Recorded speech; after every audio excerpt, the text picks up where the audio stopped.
Hello everybody, welcome back to the MSR Workshop. My name is Adam and today I have an unboxing and review that I think you're all going to like, so stick around.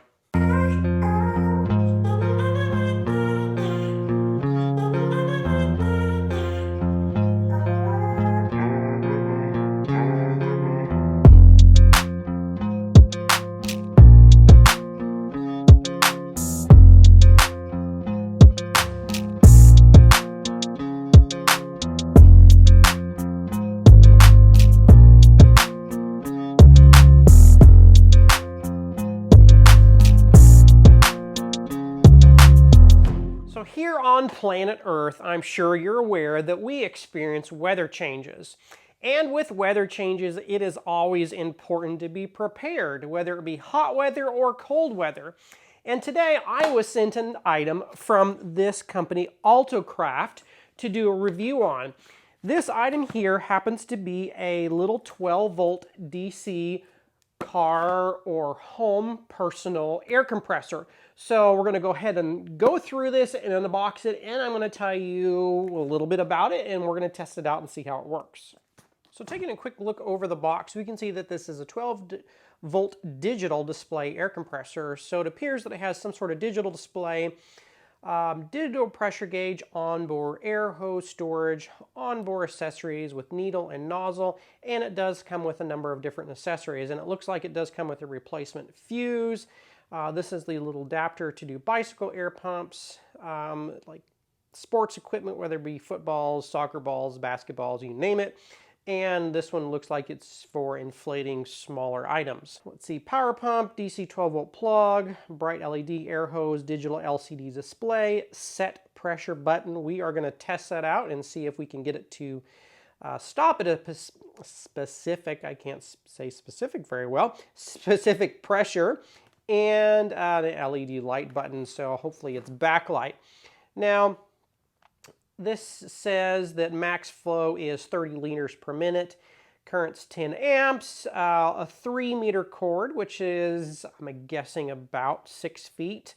I will put a correction on this if I get that wrong. I'm sure I do. And then the max pressure is 150 PSI.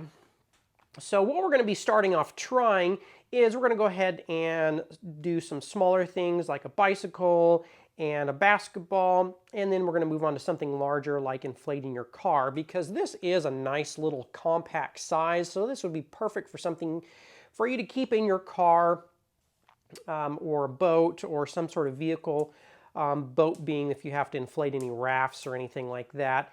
But it's compact and small, and it runs off the cigarette lighter jack in a vehicle.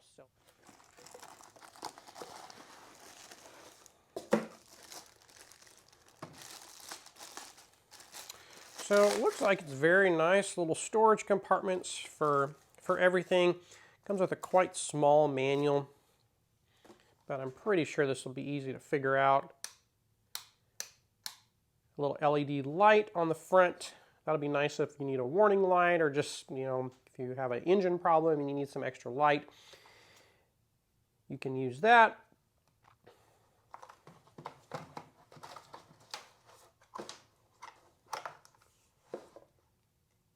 Your air pump cord, and it's braided, and that is nice. Whenever you've filled up something and it takes a little while, these tend to get fairly hot.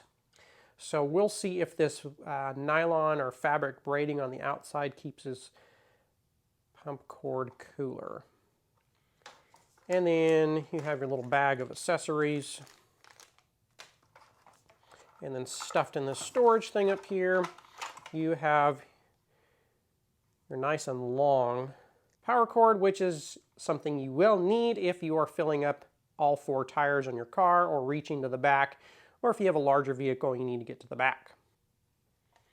So because this doesn't have a way to plug it in a normal socket at a home, you would need to be plugging this in your car. So we're going to go over to my vehicle and plug this in.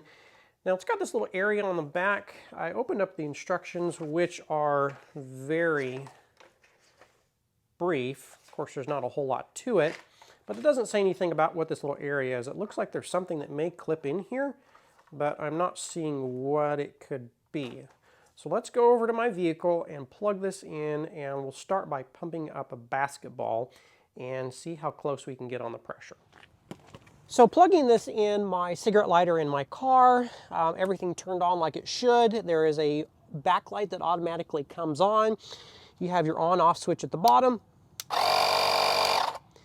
and you have your light on-off button here. Now the light's kind of cool because it does have two modes. It has a flashing in case you get in a hazard situation. You need to put this at the back of your car, just to alert other drivers that you broke down by the side of the road. And then a solid steady on button in case you need just a little extra working light if you have dim lighting conditions outside. Next, you have three settings. Oops, turn that off here. Three settings for readout for your pressure. You have PSI, which is the standard here in the United States. You have bar, which is occasionally used, and then you have KPA, which I'm not sure what country uses that, but for today's purposes, we are going to be using PSI. And so we're going to start off with a basketball that is pretty flat. Normally basketballs are pumped between 10 and 12 PSI. We are going to stop at 10 today.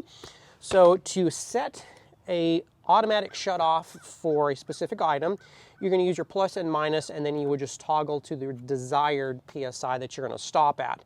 So in this case, we're going to stop at 10 PSI. So in theory, when we get this all plugged in, it should stop automatically. Now, right before I get started, I went ahead and did measure this cord, and I was, of course, way off with my measurement, and it's about 9 feet 10 inches on a 3-meter cord. So we're going to go ahead and get out our tool for inflating our sporting equipment, stick it in here, and then lock that guy down. Insert that into the basketball, and we're going to go ahead and flip this on and see what happens.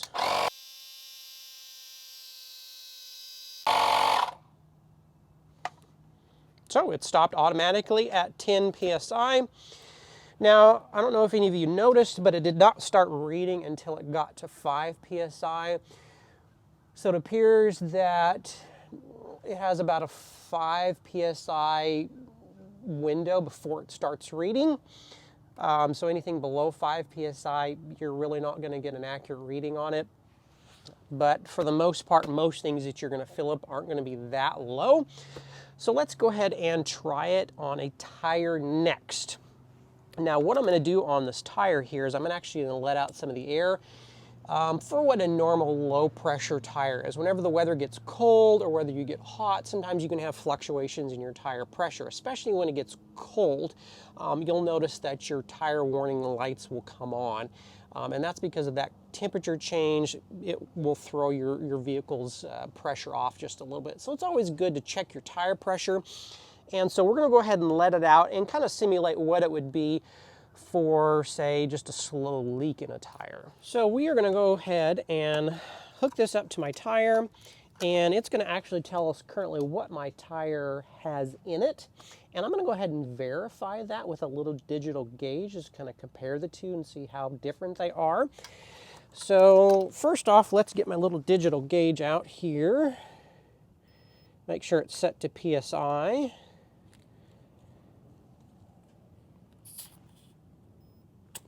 So that says 33.5. Let me double check that.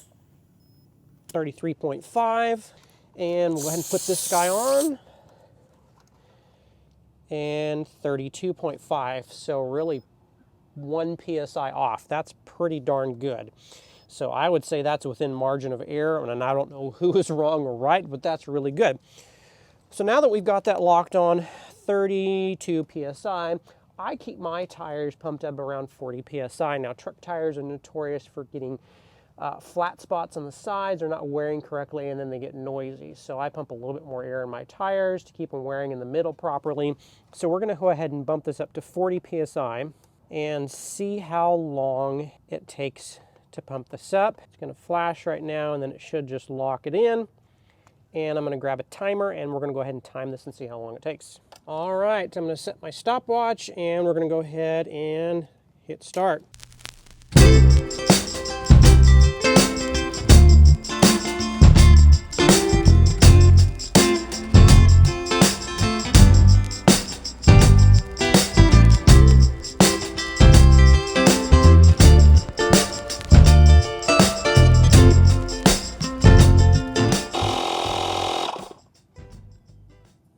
Okay, it just stopped, and we stopped at 3 minutes 35 seconds to get it up to 40 PSI. Our cord is warm, but I do think the fabric wrapping on the outside has helped significantly to keep it from getting really, really hot. So, yeah, I don't recommend this probably for filling up a tire from completely flat, but for topping off your tires, for filling up your emergency spare, which actually doesn't get checked that much by people and probably should, I think this is a fantastic little product. It's small, it's compact, it's got a nice little light on it, and it's got all the little accessories for filling up little sporting equipment and other things. So let's quick check the pressure to see if we got the same thing on this other one.